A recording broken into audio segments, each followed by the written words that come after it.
Hello दोस्तों, नमस्कार। Welcome to my channel. पिछले वीडियोज़ में हम लोगों ने देखा था स्ट्रक्चर एंड बॉन्डिंग के विषय में चैप्टर था। आज नया चैप्टर है, जैसा कि बोर्ड पे लिखा गया है, रिएक्शन मैकेनिज्म शुरू होने वाला है। तो चलिए हम लोग शुरुआत करते हैं। इसमें जो पहला टॉपिक होगा पोलर और नॉन पोलर कोवेलेंट बॉन्ड के विषय में होगा। उसके पहले हम लोग समझेंगे किसके विषय में कि इलेक्ट्रोनिगेटिविटी क्या होता है। Electronegativity, okay. ये पोलर और नॉन पोलर के पहले इलेक्ट्रोनिगेटिविटी के विषय में समझने का मतलब ये है कि कोई भी जो एटम होता है या ग्रुप होता है, जितना ज़्यादा क्या होगा, इलेक्ट्रोनिगेटिव होगा, उतना ही ज़्यादा क्या करता है, वो इलेक्ट्रॉन को अपनी तरफ अट्रैक्ट करता है। इलेक्ट्रोनिगेटिविटी टर्म यह है कि कोई भी एटम या ग्रुप जो इलेक्ट्रॉन को जितना ज़्यादा अपनी तरफ अट्रैक्ट करेगा, उतना ही ज़्यादा वो क्या कहलाएगा, इलेक्ट्रोनिगेटिव एटम कहलाएगा। और ये जहाँ पे प्रेजेंट होगा, जिन कोवेलेंट्स बॉन्ड के बीच में होगा, और वहाँ पे अगर इलेक्ट्रोनिगेटिव एटम होगा तो वो क्या करेगा कि बॉन्डिंग का जो इलेक्ट्रॉन है अपनी तरफ शिफ्ट करेगा। जब अपनी तरफ शिफ्ट करेगा तो उसकी वजह से उस पर क्या उत्पन्न हो जाएगा, पोलैरिटी उत्पन्न हो जाएगी। जब पोलैरिटी उत्पन्न हो जाएगी तो वहीं से पोलर और नॉन पोलर बॉन्ड बॉन्ड का जो कॉन्सेप्ट होता है वो क्लियर होता है।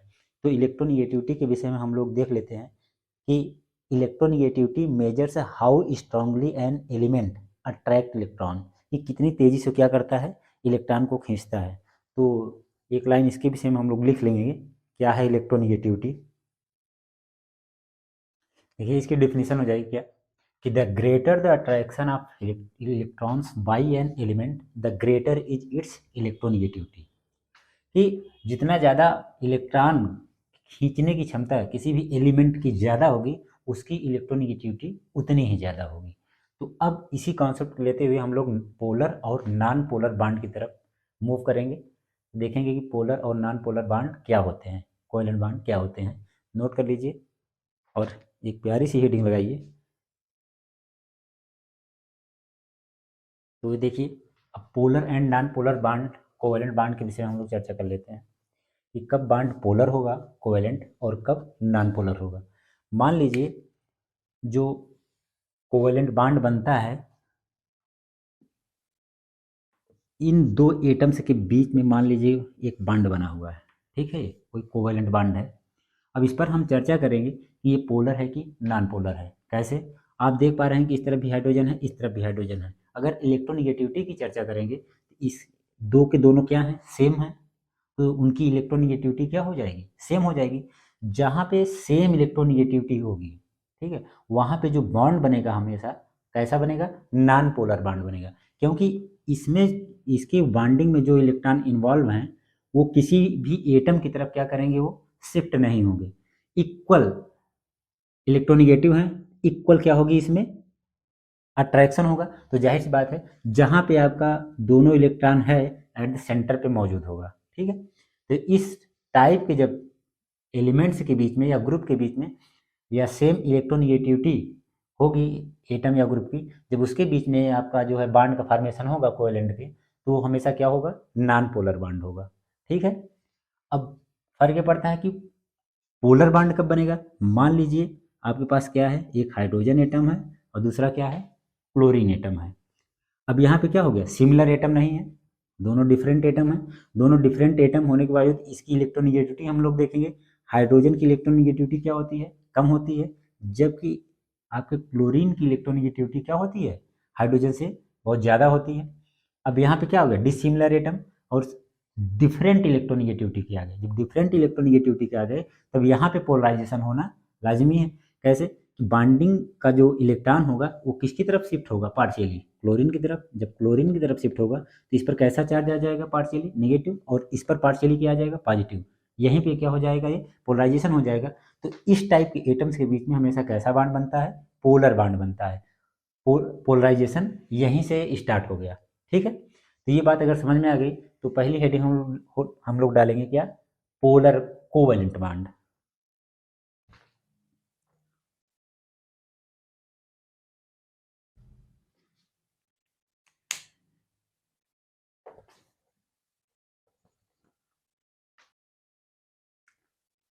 देखिए इसमें क्या हो जाएगा कि पोलर कोवेलेंट बॉन्ड किसको कहेंगे कि एक covalent bond form by the two dissimilar atom of different electronegativities. The sharing of electrons is not equal and bond is known as polar covalent bond.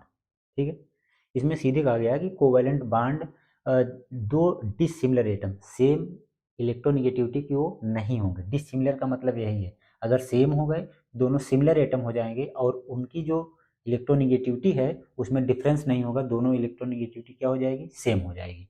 जब सेम हो जाएगी तो पोलर न होकर के नॉन पोलर हो जाएंगे। लेकिन यहाँ क्या है, dissimilar atom of different electronegativities, the sharing of electrons is not equal and the bond is known as polar covalent bond. दूसरी डिफिनेशन अथवा करके है ये polar covalent bond is one in which the difference in electronegativities of bonded atom lies between 0.5 and 1.9 units. कहने का मतलब electronegativity का एक जो है पाउलिंग स्केल होता है, उस पर क्या किया जाता है, उसको मेजर किया जाता है कि इनके बीच में अगर इतना डिफरेंस होगा तो ये क्या हो जाएगा, पोलर कोवेलेंट बॉन्ड हो जाएगा। अगर इससे कम है तो क्या हो जाएगा, नॉन पोलर हो जाएगा। ठीक है, जैसे 0.5 एंड 1.9 यूनिट दिया है, अगर इतना डिफरेंस है 0.5 से ऊपर और 1.5 और 1.9 के बीच में, तो वो क्या किस में आ जाएगा, पोलर कोवेलेंट बॉन्ड में आ जाएगा। लेकिन ना जो आपका नॉन पोलर होगा वो क्या होगा, 0.5 से लेस होगा।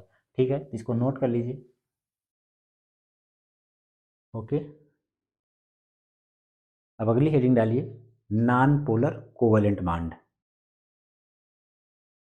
ठीक है, अगला क्या है, नॉन पोलर कोवेलेंट बॉन्ड। अब इसमें क्या है कि a covalent bond form by the equal sharing of two electrons between two similar atom is said to be non polar covalent bond. ठीक, ये दूसरी डिफिनेशन है कि ये non polar covalent bond is one in which the bonded atoms differs from each other by less than 0.5 units.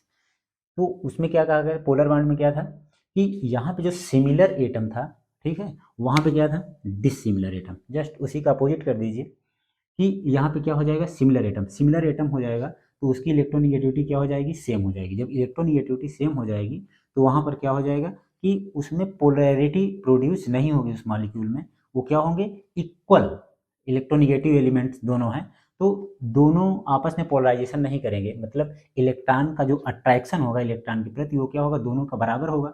तो जो covalent bond है, जो बाइंडिंग का इलेक्ट्रॉन है, वो किसी भी तरफ एक एटम की तरफ शिफ्ट नहीं होगा। जब एक भी एटम की तरफ शिफ्ट नहीं होगा तो क्या हो जाएगा, नॉन पोलर हो जाएगा। और यहाँ क्या कहा गया है कि ये non polar covalent bond is one in which the bonded atoms differs from each other by less than 0.5 units. उसमें क्या था, 0.5 यूनिट से 1.9 यूनिट, लेकिन इसमें क्या कहा गया है कि less than 0.5 unit on electronegativity scale, तो क्या कहलाएगा, नॉन पोलर कोवेलेंट बॉन्ड हो। तो इस तरीके से हम लोग देख रहे हैं कि ये क्या हो गया, पोलर और non polar covalent bond on the basis of electronegativity. ठीक है, अब और भी मेथड हैं कि पोलर और नॉन पोलर कोवेलेंट बॉन्ड को हम लोग आइडेंटिफाई कर सकते हैं कि जैसे पोलैरिटी मेज़र करने का एक तरीका होगा। पहली बात तो हम देख लें उसके बीच में इलेक्ट्रोनिगेटिविटी डिफरेंस कितना है। दूसरी बात क्या देख लें, डाइपोल मोमेंट।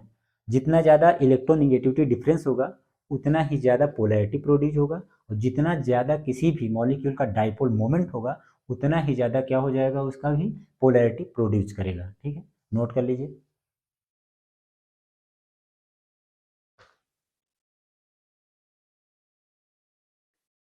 हेडिंग है measurement of the polarity of covalent bond. तो पहली बात तो हम देख लेंगे इसके आधार पे इलेक्ट्रोनिगेटिविटी के आधार पे देखेंगे। दूसरा किस पर देखेंगे, डाइपोल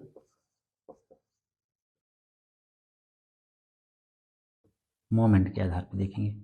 ठीक है, इसको समझते हैं। अभी थोड़ी देर पहले भी बताया गया कि इलेक्ट्रोनिगेटिविटी में दोनों मॉलिक्यूल के, जैसे मान लीजिए हमारे पास दो एटम हैं, डिफरेंट मतलब सिमिलर नहीं है, वो क्या है, एक दूसरे से डिफर हैं, और उनका जो है कि इलेक्ट्रोनिगेटिविटी डिफरेंस क्या है, ज़्यादा है। अगर इलेक्ट्रोनिगेटिविटी डिफरेंस ज़्यादा होगा तो वो जो है कि तुरंत मॉलिक्यूल क्या हो जाएगा, पोलर हो जाएगा। तो उसके आधार पर मेजरमेंट कर सकते हैं कि इलेक्ट्रोनिगेटिविटी को आप मेजर कर लीजिए, दो एटम्स वहाँ पे हैं, तो उससे आपको ये जो पोलैरिटी है आपको पता चल जाएगी कि कम है कि ज़्यादा है। ठीक है। दूसरा पॉइंट जो होता है डाइपोल मोमेंट, स्पेलिंग गलत, DIPOLA, डाइपोल मोमेंट। ठीक है। अब डाइपोल मोमेंट में इसको रिप्रेजेंट कैसे करते हैं, म्यू से, equal to E into D. ठीक है। ई की बात अगर कर लें, यहाँ पे क्या है, ये चार्ज है, डी क्या है आपका, डिस्टेंस है। म्यू का मतलब क्या हो गया, इसको रिप्रेजेंट करते हैं डाइपोल मोमेंट को म्यू से। ई जो लिया जाएगा इन ESU यूनिट में लिया जाएगा, और जो आपका डिस्टेंस होगा वो किस में लिया जाएगा, इन सेंटीमीटर में। ठीक है, बात समझ पा रहे हैं। ESU मतलब इलेक्ट्रोस्टैटिक यूनिट ऑफ चार्ज। ठीक है। और इसका मेजरमेंट जो यूनिट होती है वो क्या होती है, DY होती है। ठीक है। डाइपोल मोमेंट हमने पिछली वीडियो में पढ़ाया था, तो आप प्लेलिस्ट में जाके देखेंगे तो आपको मिल जाएगा, वहाँ पे देख लेंगे इसके विषय में डिटेल। अब देखिए, जैसे यहाँ पे डी अगर है, तो डी को डिस्टेंस भी बोल सकते हैं। डिस्टेंस का मतलब उन दो मॉलिक्यूल के बीच की जो बॉन्ड लेंथ है उसी को हम डिस्टेंस बोलेंगे। ठीक है। तो यहाँ पे देख लेंगे हम लोग कि 1 डिवाइज इक्वल टू कितना हो जाता है, 10⁻⁻18 ESU प्रति सेंटीमीटर। ठीक है। इस तरीके से measurement of the polarity of covalent bond हम मेजर कर सकते हैं, डिफरेंस, इलेक्ट्रोनिगेटिविटी का डिफरेंस देख करके, और उनके बीच में डाइपोल मोमेंट कितना, किसका कम है और किसका ज़्यादा है। जैसे एग्जांपल के तौर पे अगर देखा जाए तो क्या हो जाएगा, आपके पास ये C और N है, और एक हमारे पास क्या है, C डबल बॉन्ड O है। ठीक है। अब कार्बन और नाइट्रोजन में सबसे ज़्यादा इलेक्ट्रोनिगेटिव कौन, नाइट्रोजन। तो इस तरीके से हम लोग सिंबल लगाएंगे, क्योंकि ये जो सिंबल होता है ये किसको रिप्रेजेंट करता है, डाइपोल मोमेंट को। और यहाँ पे कार्बन और ऑक्सीजन के बीच में सबसे ज़्यादा इलेक्ट्रोनिगेटिव कौन है, ऑक्सीजन है, तो ये है। प्लस का जो साइन होगा आपके किसकी तरफ होगा, लेस इलेक्ट्रोनिगेटिव की एटम की तरफ, और जो एरो हेड होगा वो किसकी तरफ होगा, मोर इलेक्ट्रोनिगेटिव एटम की तरफ। ठीक है। तो दोनों ये क्या है, nitrogen oxygen more electronegative than carbon. ठीक है। अब इन दोनों का देख लेते हैं मेजरमेंट कितना, कार्बन और नाइट्रोजन का जो इलेक्ट्रोनिगेटिव यूनिट होता है 1.3, और जो आपका कार्बन डबल बॉन्ड ऑक्सीजन के बीच में ये इसका यूनिट हो डाइपोल मोमेंट कितना हो जाएगा, 3.2। ठीक है। ये अब इसमें से आप देख सकते हैं, जैसे पोलैरिटी की बात अगर इन दोनों को कंपेरिजन किया जाए, दोनों का क्या किया जाए, अंतर निकाला जाए कि इन दोनों में क्या होगा, सबसे ज़्यादा पोलैरिटी प्रोड्यूस कौन करेगा, तो जाहिर सी बात है जिसका डाइपोल मोमेंट ज़्यादा है वो ज़्यादा पोलैरिटी प्रोड्यूस करेगा, और जिसका डाइपोल मोमेंट कम है वो कम पोलैरिटी प्रोड्यूस करेगा। तो इस आधार पर भी डाइपोल मोमेंट निकाल करके हम बता सकते हैं कि किस कोवेलेंट बॉन्ड की पोलैरिटी ज़्यादा होगी और किस कोवेलेंट बॉन्ड की पोलैरिटी कम होगी। इस तरीके से इसका हम लोग मेजरमेंट कर सकते हैं। ओके, चलिए मूव करते हैं नेक्स्ट टॉपिक की तरफ। ये जो है नेक्स्ट टॉपिक है, हेडिंग है arrow notations in organic chemistry. ये छोटा सा है, 2 मिनट में इसको हम लोग देख लेते हैं कि जो एरो का महत्व होता है, इंपॉर्टेंस होता है ऑर्गेनिक केमिस्ट्री में, वो क्या होता है। ठीक है। कहाँ पे हम लोग जो है कि कर्व्ड एरो का इस्तेमाल करेंगे, कहाँ रिवर्सिबल रिएक्शन का, कहाँ डबल हेडेड एरो का, कहाँ फिश हुक एरो का, सबको हम लोग बारी बारी से देख लेते हैं। जैसे इसको क्या कहेंगे आप, कर्व्ड एरो। ये क्या है आपका, फिश हुक एरो। ये किस में लगता है, इरिवर्सिबल रिएक्शन। ये जो आपका होता है किस में लगता है, ये सिंबल रिवर्सिबल रिएक्शन में। ठीक है। और ये क्या होता है, जब आप रेजोनेटिंग स्ट्रक्चर को क्या करते हैं, रिप्रेजेंट करते हैं, तो इस टाइप के एरो से रिप्रेजेंट करते हैं। ठीक है। इसका नाम क्या दे दिया जाएगा, कर्व्ड एरो। इसका क्या नाम है, फिश हुक एरो। और ये क्या है, इरिवर्सिबल, मतलब ये हम ऐसे बना रहे हैं,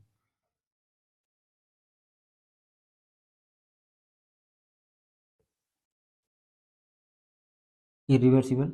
और एक ही इसमें रिप्रेजेंट किया जाता है इसे, रिवर्सिबल।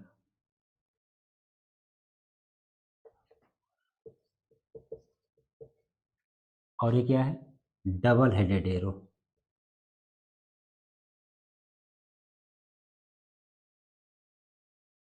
ठीक है, इसको आप लोग नोट कर लीजिए और समझ लीजिए। ठीक है,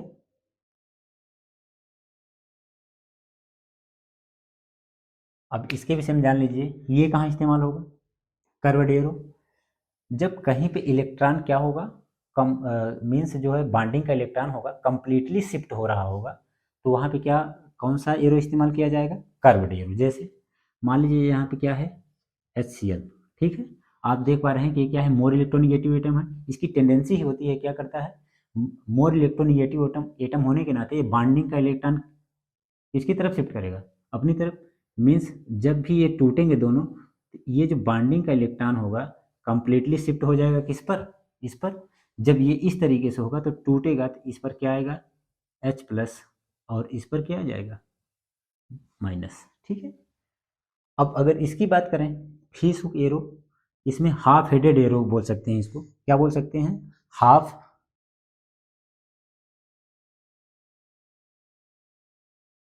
हेडेड एरो। ठीक है, और फीस हुक एरो भी। अब यहाँ पे जब देखेंगे, दोनों क्या है, सेम इलेक्ट्रोनिगेटिव एटम है। जब ये बॉन्ड ब्रेक होगा तो बॉन्डिंग का एक इलेक्ट्रॉन इसकी तरफ और एक इलेक्ट्रॉन इसकी तरफ, ठीक है, इस तरीके से टूटेगी, तो वहाँ पे इसका इस्तेमाल होगा। जब भी फीस हुक एरो का इस्तेमाल वहाँ किया जाता है जब आपका होमोलिटिक बॉन्ड डिफिजन होता है, और कर्व्ड एरो का इस्तेमाल अधिकांशतः वहाँ किया जाता है जहाँ पे आपका क्या होता है, हेट्रोलिटिक बॉन्ड फिजन। ठीक है, अब इरिवर्सिबल रिएक्शन आपको पता है कि जैसे मान लीजिए कोई भी रिएक्शन है, आपका दूध से दही में कन्वर्जन हो गया, तो वहाँ पे क्या लगेगा, इसी एरो का इस्तेमाल करेंगे, क्योंकि जब एक बार रिएक्टेंट प्रोडक्ट में कन्वर्ट हो गया तो उस प्रोडक्ट को आप वापस रिएक्टेंट में परिवर्तित नहीं कर सकते। वन साइड रिएक्शन होता है, एक बार हो गया तो हो गया। ठीक है, वहाँ पे इस्तेमाल। अब ये क्या है, रिवर्सिबल। रिवर्सिबल का मतलब होता है कि एक इसको हाफ एरो इस तरफ है, हाफ एरो इस तरफ है, मतलब इस तरफ जब चलेंगे फॉरवर्ड रिएक्शन, जब इस तरफ से आप इस तरफ वापस आएंगे तो क्या हो जाएगा, बैकवर्ड रिएक्शन, मतलब अग्र अभिक्रिया और पश्च अभिक्रिया। तो इसमें क्या होता है, ये इस टाइप के रिएक्शन में यूज किया जाता है कि जहाँ रिएक्टेंट से प्रोडक्ट का फॉर्मेशन हो जाता है, आफ्टर दैट प्रोडक्ट से फिर से रिएक्टेंट क्या हो जाता है, बन जाता है। जैसे एक एग्जाम्पल है इसका, N2 3H2। ठीक है, यहाँ पे कैसा सिंबल इस्तेमाल करेंगे, रिवर्सिबल का, और क्या बन जाता है, 2NH3। ठीक है, अब नाइट्रोजन और हाइड्रोजन मिलकर क्या बना रहा है, अमोनिया बना रहा है। ठीक है, जैसे ही अमोनिया बन जाएगा फिर अमोनिया भी टूटना स्टार्ट हो जाएगा, किसमें, नाइट्रोजन और हाइड्रोजन में। तो यहाँ पे कैसा सिंबल इस्तेमाल किया गया, रिवर्सिबल, इसीलिए क्योंकि ये फॉरवर्ड रिएक्शन भी हो रहा है, आफ्टर दैट प्रोडक्ट की तरफ से रिएक्टेंट की तरफ बैकवर्ड रिएक्शन भी हो रहा है। ठीक है, अब ये जो आपका होता है डबल हेडेड एरो, वो कहाँ इस्तेमाल किया जाता है, जब आप रेजोनेटिंग स्ट्रक्चर का इस्तेमाल करते हैं तो वहाँ किया जाता है। जैसे मान लीजिए आप सिंपली ले लीजिए बेंजीन को। ठीक है, ये अब यहाँ पे जब इसका रेजोनेटिंग स्ट्रक्चर बनाएंगे बेंजीन का, तो वहाँ पे क्या लगाएंगे, डबल हेडेड एरो लगाएंगे। अब दोनों में अंतर देखेंगे तो आपको यही अंतर दिखेगा कि जो पाई बॉन्ड है आपके, वो क्या हो गए हैं, शिफ्ट हो गए हैं, मतलब ये क्या करते हैं, अपनी पोजीशन को लगातार चेंज करते रहते हैं।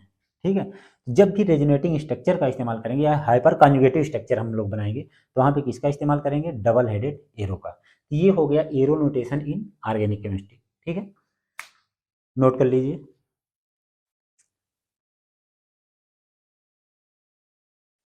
चलिए आज की क्लास यहीं पे समाप्त करते हैं, मिलेंगे नेक्स्ट वीडियो में, तब तक के लिए धन्यवाद।